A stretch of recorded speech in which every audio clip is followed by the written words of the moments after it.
Notes नहीं चाहिए, word खाली चाहिए।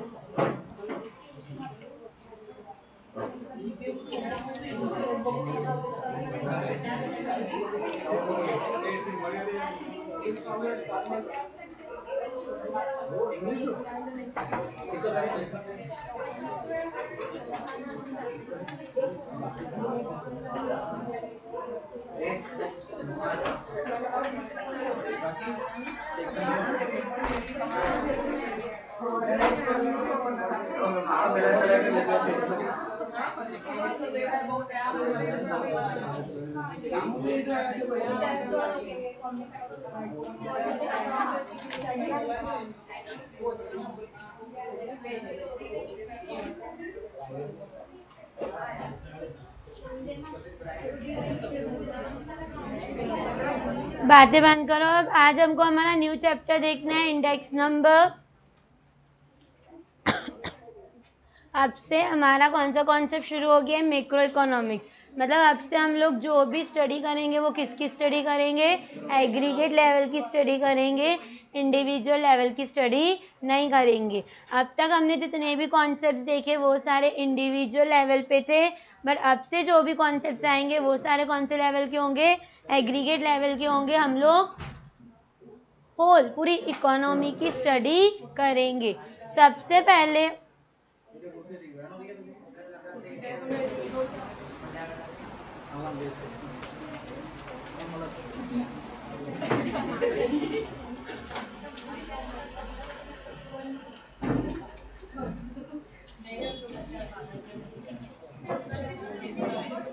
अब इंडेक्स नंबर का मतलब क्या होता है? इंडेक्स नंबर एक स्टैटिस्टिकल टूल है।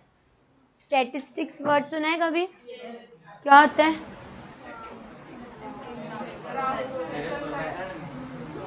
सुना है?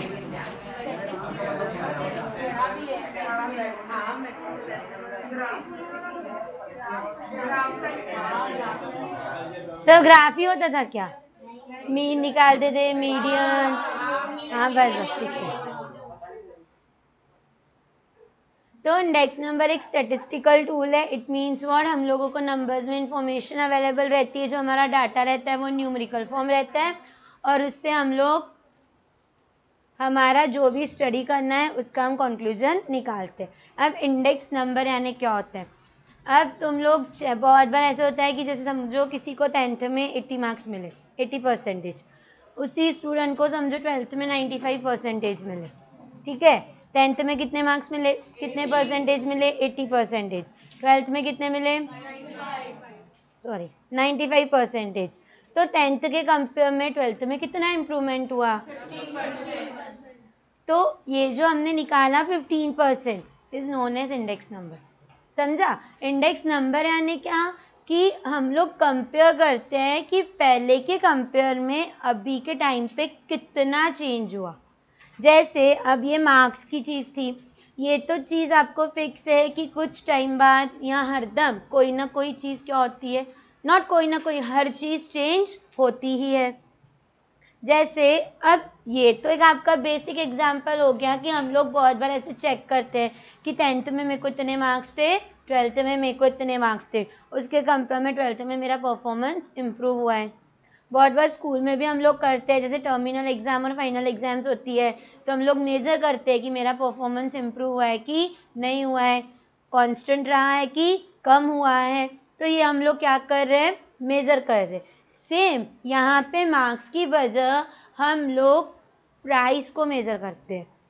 फॉर एग्जाम्पल समझो 2010 में ये पेन का प्राइस था 5 रुपये। कितने रुपए था? 5 रुपये। अब आज 2021 में समझो ये पेन हो चुकी है 15 रुपये की। कितने की हो चुकी है? 15। कितना चेंज हुआ है? 10 रुपीज़। तो ये जो चेंज हम मेजर करते हैं इसको बोला जाता है इंडेक्स नंबर। समझा? अब सिर्फ प्राइस मेजर होगा क्या? नहीं, आप प्राइस मेजर कर सकते हो, आप क्वांटिटी यानी प्रोडक्शन मेजर कर सकते हो। समझो 2005 में 500 kg के एप्पल कल्टीवेट हुए और अब 2021 में 1000 kg के एप्पल कल्टीवेट हुए, तो ये कितना चेंज हुआ? उसके अपार्ट हमारी कंट्री का इंपोर्ट और एक्सपोर्ट, कि पिछले साल इंपोर्ट कितना हुआ, ये साल इंपोर्ट कितना हुआ, पिछले साल एक्सपोर्ट कितना हुआ, ये साल एक्सपोर्ट कितना हुआ। ये जो चेंज हम परसेंटेज के फॉर्म में निकालते हैं उसको बोला जाता है इंडेक्स नंबर। अब आपने ये जो बोला कि 5 रुपए की पेन 15 में हुई, तो ये आपने प्राइस बताई कि 10 रुपए बढ़ी, आपने ये मुझे परसेंटेज में इंफॉर्मेशन दी क्या? नहीं। अब मैंने आपको परसेंटेज निकालना इलास्टिसिटी में सिखाया था। चेंज कितना हुआ? 10। ओरिजिनल प्राइस कितनी थी? Multiply by 100।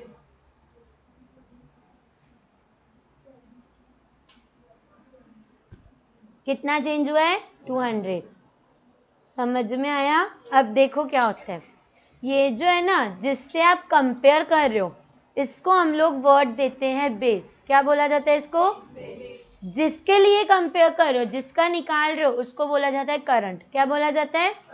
जैसे 2005 में समझो ये पेन 5 रुपए की थी और आज 2021 में ये पेन कितने की है? 15 रुपए की। तो it will be your base year and it will be your current year. समझ में आया?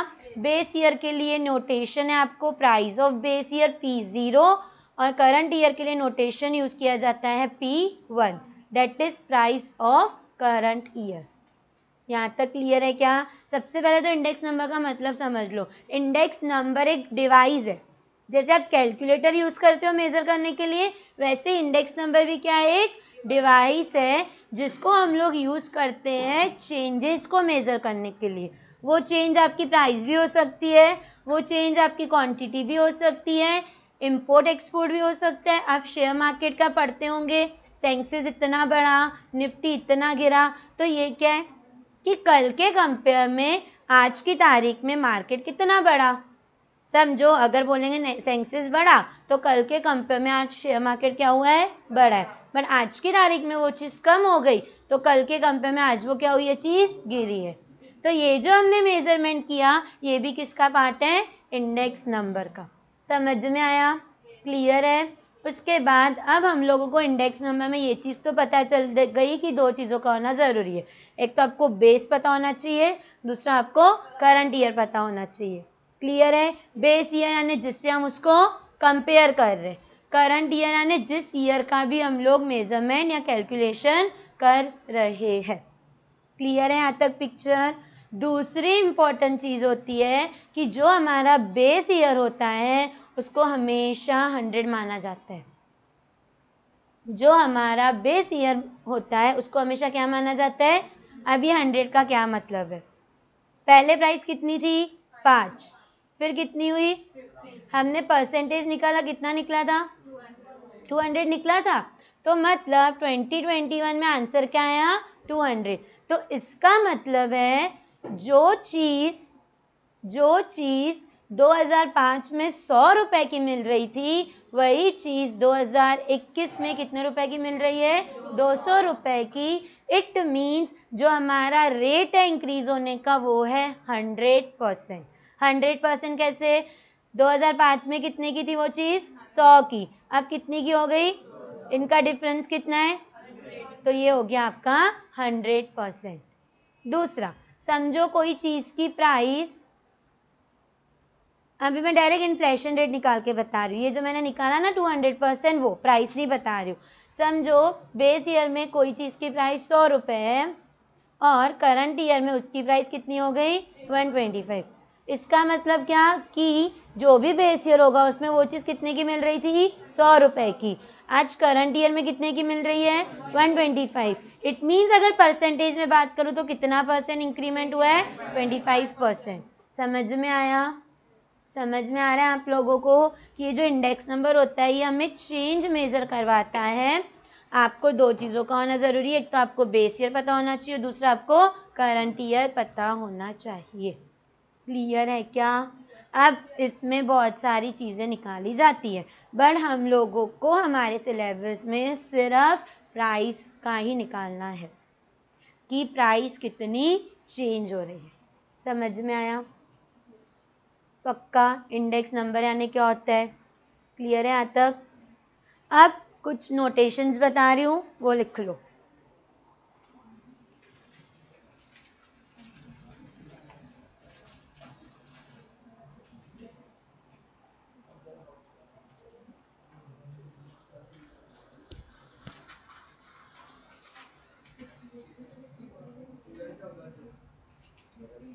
बात की सर ने?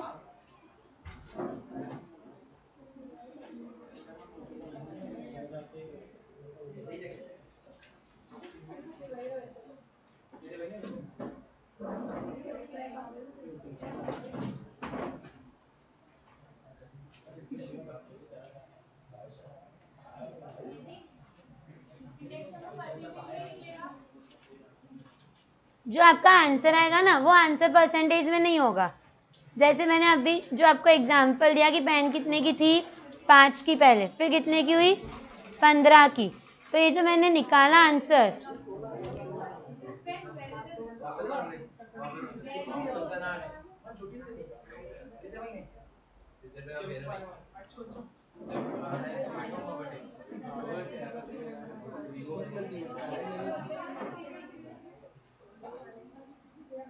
वंशिका ध्यान दो बेटा इधर।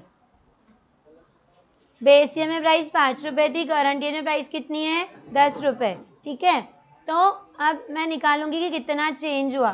तो 5 अपॉन, क्योंकि 5 का डिफरेंस है, ओरिजिनल प्राइस कितनी थी, 5 मल्टीप्लाई बाय 100, 5 गेट्स कर आंसर क्या आया, मतलब जो प्राइस है वो पूरी क्या हुई है, 100 टाइम्स बढ़ी है। समझ में आया?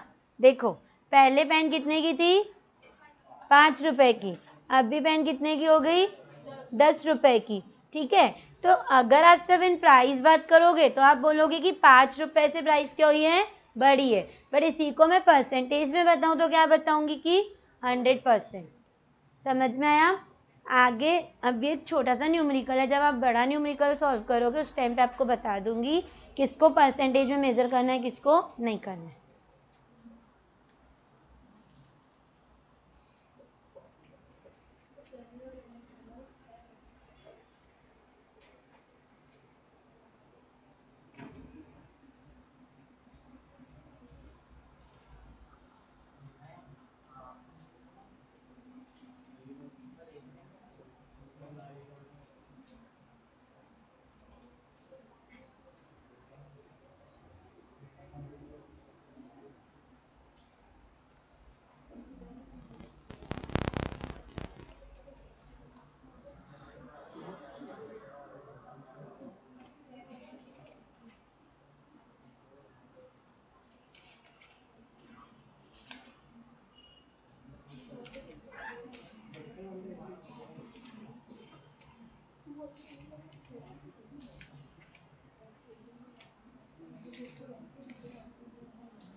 P0 P1 Q0 Q1,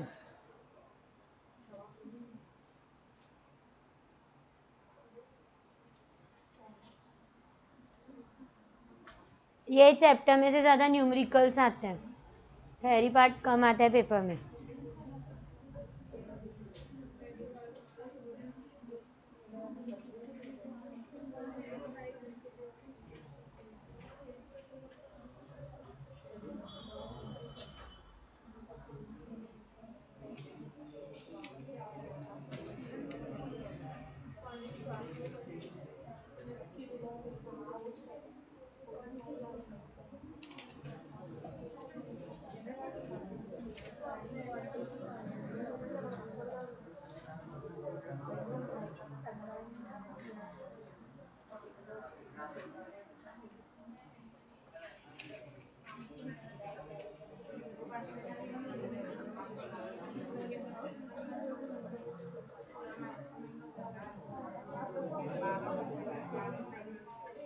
लिख लिया?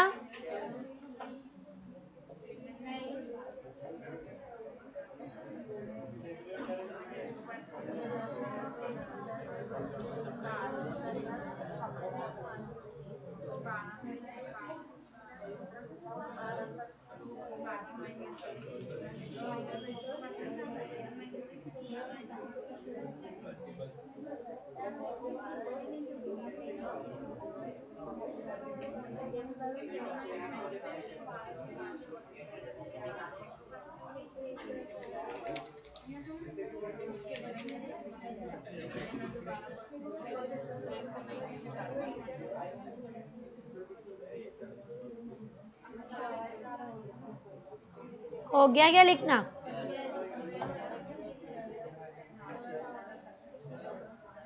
मेन पर्पस समझ में आया क्या आप लोगों को कि इंडेक्स नंबर क्यों यूज किया जाता है? इंडेक्स नंबर चेंज मेजर करने के लिए यूज किया जाता है। अब वो चेंज आप प्राइस, क्वांटिटी, मैंने बताया आपको बहुत सारी चीज़ों का आप चेंज मेजर कर सकते हो। क्लियर है? पक्का? अब देखो हमारे इंडिया में जो प्राइस इंडेक्स है ना वो बहुत सारे होते हैं। एक कंज्यूमर प्राइस इंडेक्स होता है, एक होलसेल प्राइस इंडेक्स होता है। ये आपके सिलेबस में नहीं है, एडिशनल नॉलेज बता दे रही हूँ। CPI यानी होता है कंज्यूमर प्राइस इंडेक्स और WPI यानी होता है होलसेल प्राइस इंडेक्स। ठीक है? अब हमारे इंडिया में जो इंडेक्स नंबर है वो बहुत सारे काइंड्स है। ठीक है? जैसे मैंने आपको बताया सबसे पहला यूज तो इंडेक्स नंबर का क्या है? प्राइस मेजर करना कि प्राइस में कितना चेंज हुआ। ठीक है? तो अब प्राइस भी ना दो तरह की है। एक आप कंज्यूमर प्राइस इंडेक्स लेते हैं यहाँ पे और एक होलसेल प्राइस इंडेक्स ली जाती है। होलसेल प्राइस इंडेक्स क्या होगा? जहाँ पे जो हम प्रोडक्ट की प्राइस लेंगे वो कौन सी कंसीडर करेंगे? होलसेल वाली, कि होलसेल में वो प्रोडक्ट की मार्केट वैल्यू क्या है। और कंज्यूमर प्राइस इंडेक्स में क्या होगा कि कंज्यूमर को वो प्रोडक्ट कितने में मिल रहा है। ठीक है? रिपीट बताती हूँ। देखो जो भी होलसेल प्राइस होती है और जो रिटेल प्राइस होती है दोनों में डिफरेंस होता है। बिजनेसमैन को जितने में प्रोडक्ट मिलता है उतने में बिजनेसमैन कंज्यूमर को प्रोडक्ट बेचता है क्या? नहीं। तो इसलिए दो इंडेक्स नंबर होते हैं, एक WPI होता है और एक CPI होता है। WPI यानी होता है होलसेल प्राइस इंडेक्स, जहाँ पे होलसेल की प्राइस ली जाती है, और दूसरा आता है CPI जहाँ पे जो कंज्यूमर को जिस प्राइस पे प्रोडक्ट मिलेगा वो प्राइस उसमें ली जाती है। क्लियर है? अब देखो दूसरी चीज़ बता रही हूँ। इंडिया में जो CPI है वो एवरी मंथ पब्लिश होता है। एक मिनट, अगर इधर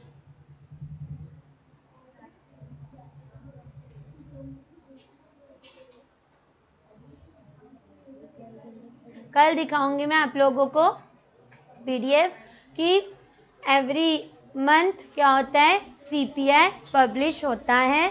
अब इसके लिए भी इंडिया में एक डिपार्टमेंट है जो पूरा अपना ये काम करता है। क्लियर है?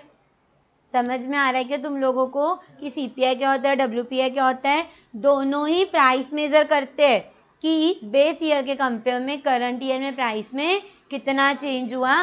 बट CPI में हम लोग मार्केट प्राइस जिसपे बायर को या रिटेलर को प्रोडक्ट मिलता है, और होलसेल में क्या लेंगे? जितने पे होलसेलर को मिलता है। क्लियर है यहाँ तक? अब देखो दूसरी चीज़ बता रही हूँ।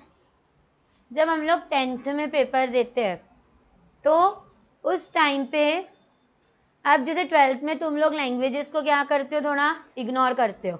बट 10th में ऐसा कोई सब्जेक्ट होता है क्या? बेस्ट ऑफ 5 को अपार्ट करके ऐसा कोई सब्जेक्ट है क्या जहाँ पे तुम इग्नोर करो? नहीं। बट यहाँ पे तुम्हारा फोकस किस पे रहता है ज़्यादा? SPOC, इको और अकाउंट्स। लैंग्वेजेस को हम लोग क्या कर रहे हैं? लीनियंट लेते हैं। ठीक है? सेम चीज़ यहाँ पे होती है।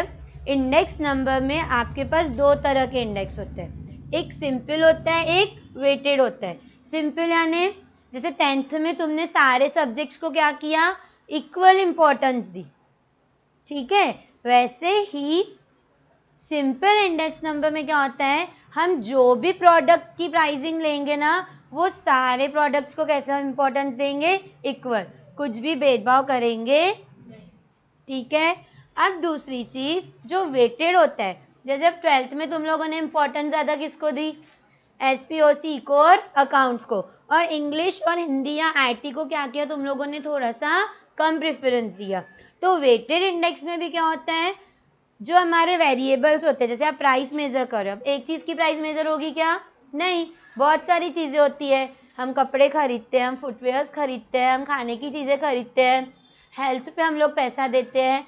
तो सिंपल में क्या होगा, जितनी भी चीज़ों पे आप खर्चा कर रहे हो सबको इम्पोर्टेंस कैसा दोगे, इक्वल, किसी में कुछ भी डिफरेंस नहीं करोगे। बट वेटेड में क्या होता है, जो हमारी ये कैटेगरीज है, जैसे फुटवियर हो गई एक, समझो क्लोथिंग की हो गई, ठीक है, एक खाने की चीज़ें आ गई, एक आपकी हेल्थ की चीज़ें आ गई, इसमें से आप सबको ना वेट दोगे, यानी सबको अलग अलग प्रेफरेंस दोगे। किसी को बहुत ज़्यादा इम्पोर्टेंट मानोगे, किसी को बहुत कम, तो किसी को बीच में लोगे। अब इंडिया में ना ऐसे 6 कैटेगरीज है। कितनी कैटेगरीज है, ठीक है। एक आती है हमारी फूड, ये तुम्हारे सिलेबस में कुछ भी नहीं है। एक आती है फूड की, एक आती है फुटवियर और क्लोथिंग की, ठीक है।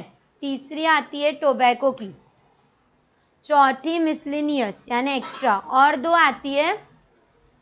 तो अब मुझे बताओ, ये जो मैंने आपको 4 कैटेगरीज बताई, इन चारों में से इंडिया में इम्पोर्टेंस दिया जाता है किस पे हम ज़्यादा खर्चा कर रहे हैं, सबसे ज़्यादा खर्चा किस पे होगा, फूड पे। तो सबसे ज़्यादा वेट ना फूड को दिया गया है। कल मैं आपको जब चार्ट दिखाऊंगी ना, आपको और अच्छे से पूरी पिक्चर क्लियर हो जाएगी। सिर्फ मेरे को इतना बताना है कि अगर यही सिंपल इंडेक्स होता था तो हम सारी कैटेगरीज को इक्वल इम्पोर्टेंस देते थे, बट यहाँ पे क्या आ गया, वेटेड, तो हम लोग उन पे कितना खर्चा कर रहे हैं उसके हिसाब से उनको प्रेफरेंस की एक लिस्ट बना के उनको उस कैटेगरी में डालेंगे। तो जैसे मैंने आपको बताया सबसे ज़्यादा खर्चा किस पे होता है, फूड पे, तो फूड की कैटेगरी फर्स्ट नंबर पे आती है, यानी सबसे ज़्यादा वेट किसको दिया गया है, फूड को। समझ में आ रहा है आपको, क्लियर है पक्का कि सिंपल वेटेड क्या होता है, सॉरी सिंपल इंडेक्स नंबर क्या होता है और वेटेड इंडेक्स नंबर क्या होता है। इन सिंपल इंडेक्स आपके जो भी वेरिएबल्स है वो आप इक्वली इम्पोर्टेंस दोगे सबको, किसी में कोई भी फर्क नहीं करोगे। बट इन वेटेड इंडेक्स आप क्या करोगे, वेट दोगे, यानी अलग अलग प्रेफरेंस दोगे, सारे वेरिएबल्स आपके लिए इक्वल इम्पोर्टेंट नहीं रहेंगे। समझ में आया क्या पक्का, किसी को प्रॉब्लम है। सबसे पहले इंडेक्स नंबर की मीनिंग, इंडेक्स नंबर का क्या काम है, जो भी हमारी इकोनॉमी में चेंज हो रहा है उसको मेज़र करो। अब कोई भी चीज़ नहीं, अब तुम कल को बोलोगे मेरे मार्क्स मेज़र करो, ये नहीं चलेगा, ठीक है। जो चीज़ें हमारी कंट्री की इकोनॉमी में कंट्रीब्यूशन करती है उन्हीं चीज़ों को हम लेंगे। जैसे आप शेयर मार्केट का सेंसस ले सकते हो, जीडीपी, एक्सपोर्ट इंपोर्ट आपकी कंट्री का प्रोडक्शन, आपकी कंट्री का प्राइसिंग लेवल, लेबर को जो वेजेस मिलते हैं वो भी आप इसमें ला सकते हो। बट ये नहीं बोलोगे कि मेरी मार्क्स कितनी आई, ये नहीं, ठीक है।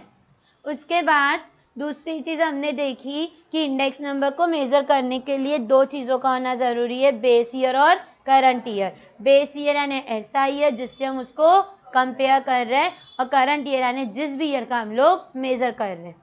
समझो मैं 2021 का निकाल रही हूँ और मेरे पास इंफॉर्मेशन है 2003 की अवेलेबल, तो बेस ईयर कौन सा बनेगा, 2003, और करंट ईयर, ठीक है। अब हमारे एग्जाम्पल में तो हम अलग अलग लेते हैं अपने मर्जी से, बट प्रैक्टिकली इंडिया का बेस ईयर 2012 है।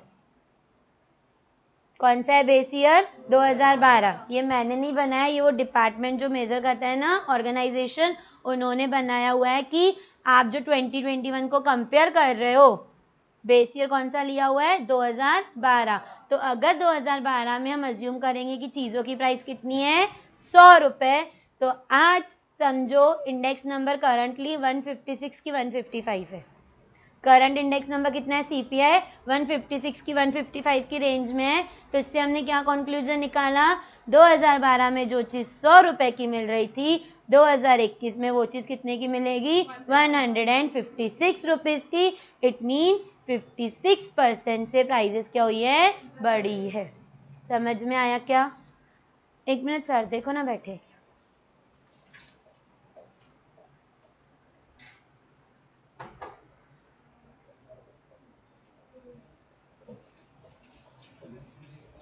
इस पे सर ने कभी गूगल वगैरह ऑन करके कुछ दिखा है,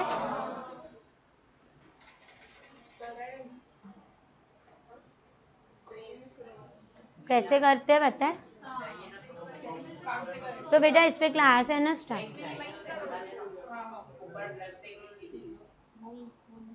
बंद ना हो जाए क्लास।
देखो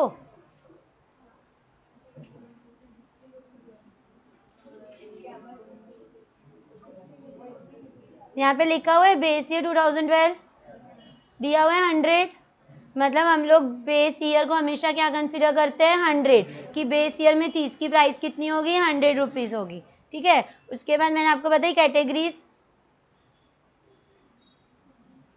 देखो सबसे पहली कैटेगरी है फूड एंड बेवरेजेस। इस पे हमारा जो खर्चा है वो कितना है 54%, मतलब सबसे ज़्यादा वेट किसका है फूड एंड बेवरेजेस पे।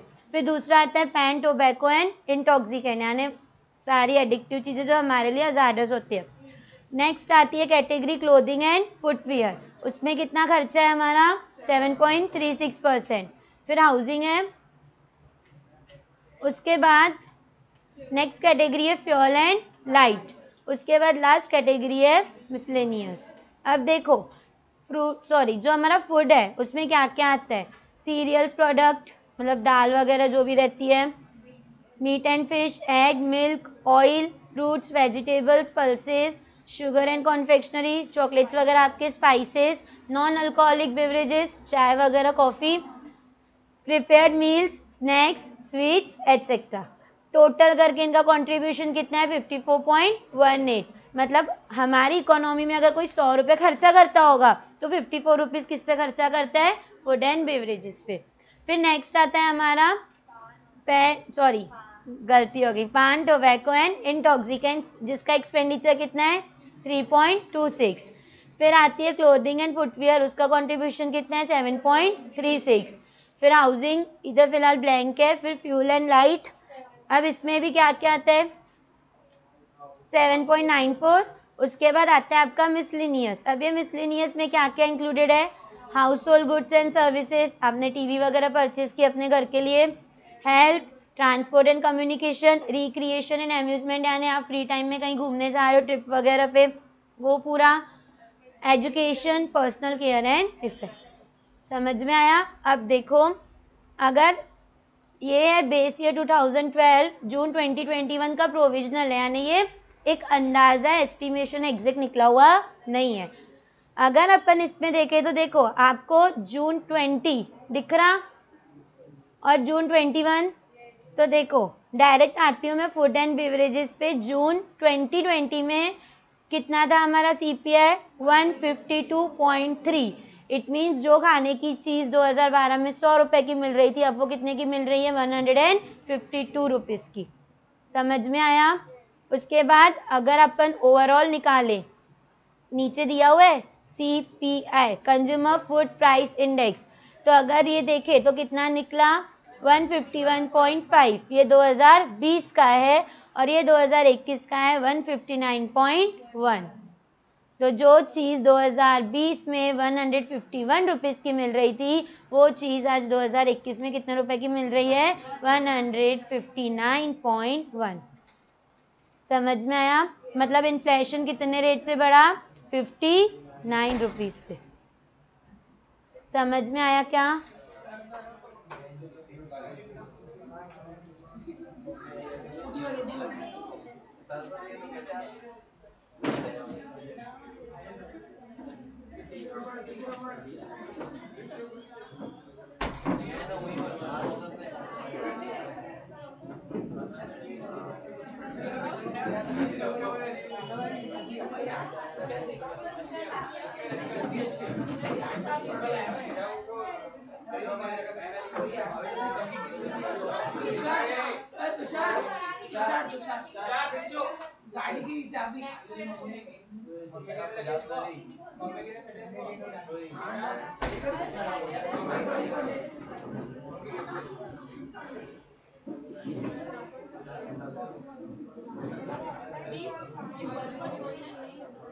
नहीं, ओवरऑल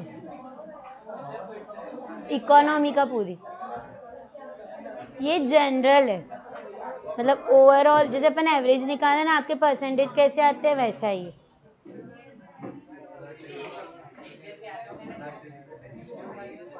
देखो ना, बता रही हूँ। देखो ये ना रूरल, अर्बन और कंबाइन भी निकलता है। रूरल यानी गांव का, अर्बन यानी, ठीक है। अब देखो ये दिया हुआ है, ये तुमको वेट दिख रहा, वेट दिख रहा है ना? तो देखो इसमें सबसे ज्यादा वेट किस पे? सीरियल्स एंड प्रोडक्ट्स पे। समझ में आ रहा है? मतलब सारी चीजें इक्वली इंपॉर्टेंट है क्या? नहीं, जितना हम खर्चा करते हैं उस हिसाब से चीजों को अपना अलग अलग वेट असाइन किया गया है, ठीक है। अब देखो फूड एंड बेवरेजेस का मई 2021 में कितना था? 158.7। और वही जून 2021 में कितना है? 160.5। समझ में आ रहा है क्या? और इसको अगर आप मेजर करोगे, ये कितना है? पहले 158.7, देन कितना है? 160.5। फिर मैंने आपको मेजर करना सिखाया है कि दोनों का डिफरेंस लो, जो 2020 का था वो नीचे आएगा और उसको 100 से क्या करोगे? मल्टीप्लाई। तो आपको परसेंटेज पता चलेंगे कि परसेंटेज वाइज कितना चेंज हुआ है। देखो यहाँ पे है नीचे,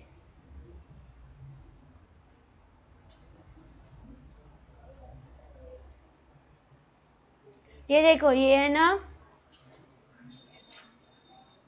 सीरियल्स एंड प्रोडक्ट्स। 2020 में कितने के थे? 148.2। और जून 2021 में कितने थे? 140, ठीक है। अब 2020 के कंपेयर में 2021 में बढ़ा है कि कम हुआ है? कम हुआ है ना। पहले 140 था, फिर कितना हुआ? 145। तो परसेंटेज में देखो -1.75 है। माइनस क्या इंडिकेट कर रहा है? कि प्राइस कम हुई है। इसकी जगह पॉजिटिव साइन रहती थी यानी कि प्राइसेस बढ़ी थी। समझ में आ रहा है? उसके बाद देखो अगर अपन ओवरऑल मेजर करेंगे फूड एंड बेवरेजेस का तो 152.3 है, देन 160.5 है। तो ये यहाँ पे ही तुम्हें पता चल जाएगा बढ़ा है कि कम हुआ है। और परसेंटेज में बात करोगे तो 5.38% से हमारा जो प्राइस लेवल है वो क्या हुआ है? बढ़ा है। समझ में आया? क्लियर है? तो देखो ये टोटल 6 कैटेगरीज है जो हमारी इंडिया में ना, इसको basket of goods and services बोलते हैं, ठीक है। तो हमारे इंडिया की बास्केट में टोटल कितने हेड्स है? 6 हेड्स है। और वेट कौन से बेसिस पे उनको दिया गया है? कि हम लोग कितना खर्चा कर रहे हैं। समझ में आया?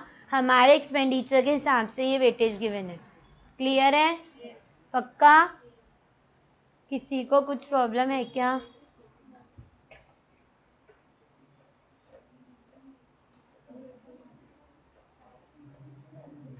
देखो वहाँ पे नीचे एक नोट दी हुई है, CPI rural for housing is not compiled. मतलब रूरल एरियाज में अभी भी हाउसिंग के लिए अलग से कैटेगरी नहीं है, बट अर्बन एरियाज में है। समझा? और नीचे आपको ये प्रोविजनल दिया हुआ है, यानी ये एग्जैक्ट है क्या इन्फॉर्मेशन, एक एस्टिमेशन है।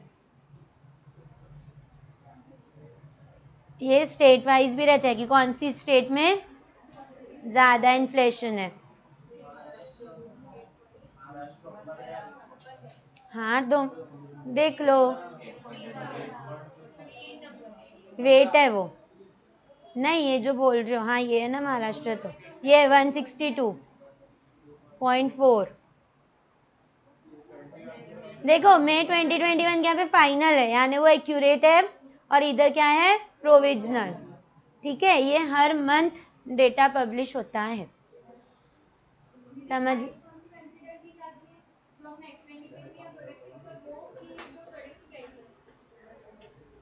सीपीआई है तो आपका जो भी जितने पे फाइनल कंज्यूमर को प्रोडक्ट मिलेगा।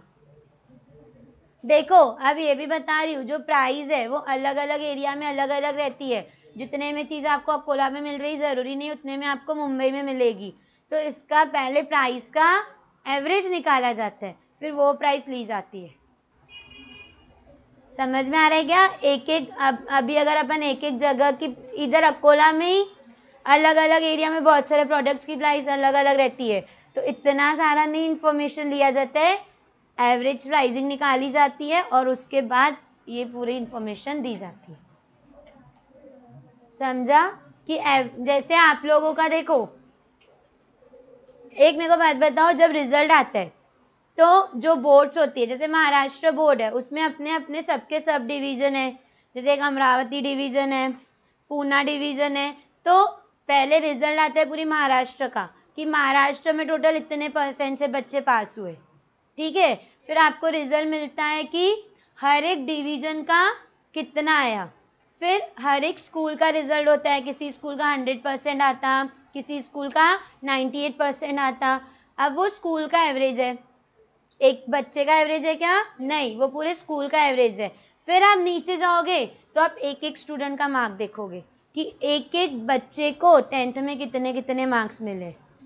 तो मुझे बताओ, अब इतने सारे बच्चों के हम मार्क्स देखेंगे क्या? नहीं। अगर मुझे अकोला लेवल पे स्टडी करनी है तो मैं सीधा सारे स्कूल का एवरेज देखूंगी, और अगर मुझे पूरे महाराष्ट्र की स्टडी करनी है तो मैं क्या देखूंगी? बोर्ड्स का देखूंगी, जो भी डिवीजन्स हैं हमारे, कि वो डिवीजन में सबसे टॉप कौन है। तो वैसे ही हम एक एक छोटे छोटे गांव में जाके प्राइस मेजर करेंगे क्या? नहीं, हम एक एवरेज प्राइस निकालेंगे और उसके बाद ये निकालेंगे। समझ में आया? क्लियर है क्या पिक्चर? ये जो मैंने आपको बताया ना, ये आपके सिलेबस में कुछ भी नहीं है। देखो अब डायरेक्ट मैं आपको न्यूमेरिकल सॉल्व करवाऊं, उसका कोई सेंस नहीं बनता है कि कल को किसी ने आपसे पूछा इंडेक्स नंबर तो सीपीआई डब्ल्यूपीआई क्या होता है और ये आपको बताते ही नहीं आया, तो ऐसा नहीं करवाना है। अगर पढ़ाई कर रहे तो प्रैक्टिकली देख के करें ना। आप पूछ लो आपके किसी फ्रेंड को, कुछ भी पता नहीं होगा। समझ में आया? ये थोड़ा सा अपन भले थेरोटिकली कम फोकस करें, पर हमको प्रैक्टिकल नॉलेज होना बहुत ज़रूरी है। समझ में आया? अभी क्लियर है? अब ये मैंने आपको एक सिर्फ सीपीआई दिखाया, ऐसे डब्ल्यूपीआई रहता है, सेंसिस और निफ्टी। मंडे को तुम सर्च करके आओगे सेंसिस क्या होता है, निफ्टी क्या होता है।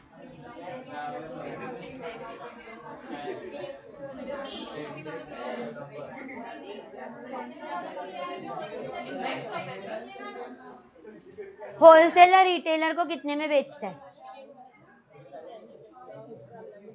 वो होलसेलर की सेलिंग प्राइस। सीपीआई में कंज्यूम, जो लास्ट एंड कंज्यूमर होता है, जो फाइनल यूजर होता है, उसको प्रोडक्ट कितने में मिलता है। ये देखो ना बेटा, सिंगल प्रोडक्ट नहीं है ना।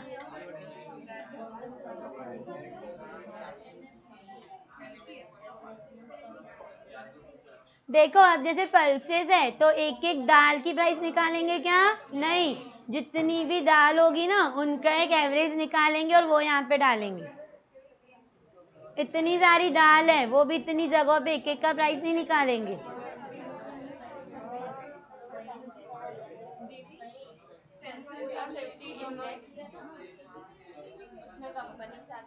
तो क्या अभी